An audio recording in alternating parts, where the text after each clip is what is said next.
You know, there's lots of different ways that you can take a trip. You can go by car on a road trip, you can fly, or you can take the train.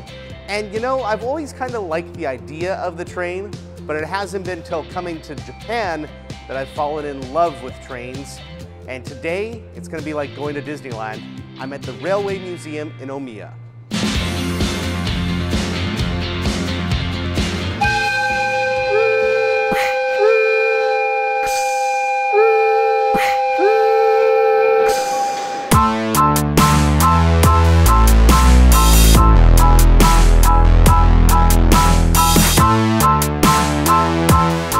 One of the cool things about the train museum is that you get the chance to actually get behind the controls of a train simulator to see what it's actually like to be one of the train conductors.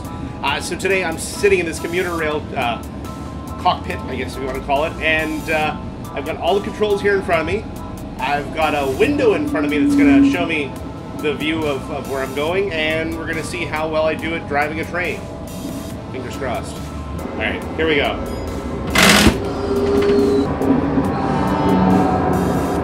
Love hitting that horn. Ah! I overshot the platform.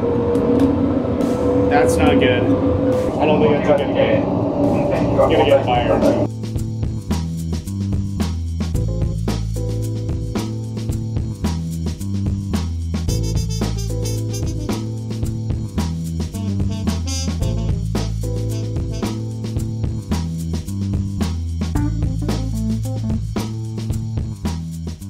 For many years, the idea of a high-speed train in Japan was on the books, but it never came to fruition. Then in 1964, just before the Tokyo Olympic Games, this big guy was put into service, the Tokaido Shinkansen, the very first one ever. And since 1964, the Shinkansen has revolutionized rail travel in Japan. And today, we get the very special opportunity of going on this restored original train. So one of the things you notice right away about the Tokaido Shinkansen is actually the face of it.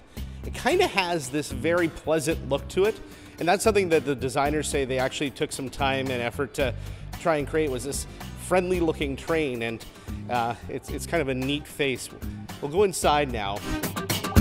The very first ever Shinkansen went to Shin Osaka. When you get inside, it's a little different, actually a lot different than today's Shinkansen. Very narrow corridor here and kind of these beige walls. But this is what the seating cabin actually looked like. And you can walk through and take a look here, and if you notice how the seats are set up, people could sit together facing each other if they wanted to, or with the flick of a switch they could actually change the seats around so that they face the other direction. Beautiful, beautiful train though on the inside, and they've really done a nice job restoring this. When you're going on a long-haul trip on a train in Japan, one of the things you typically do before leaving the train station is pick up one of these guys. This is a bento box, and inside is a complete meal, including chopsticks, and it comes at a fairly reasonable price. And this one, I'm told, actually has been around for a long, long time, and is even a favorite of the Emperor. Go figure. So we're having the Emperor's lunch today.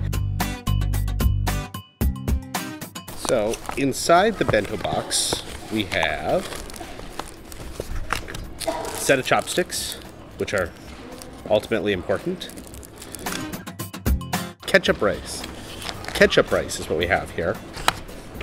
And some delicious deep fried chicken. I love this stuff. This is so good. Look at that chicken. Look at that chicken right there.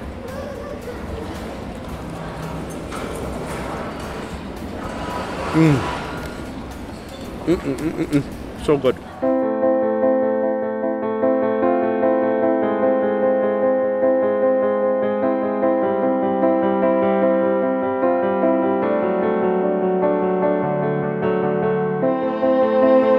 I love interactive museums, and the Railway Museum really does fill the bill. You know, it's kind of cool when you can step into these old rail cars and not only walk through, but be able to sit down.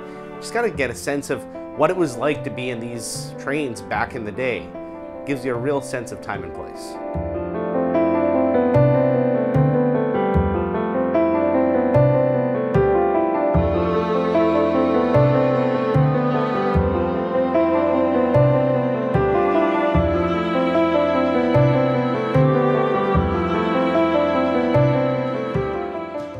All right, our train is just about to leave the station here as we wrap up our visit to the Railway Museum in Omiya. If you come to Tokyo and you love trains like I do, this is definitely a thing to check out.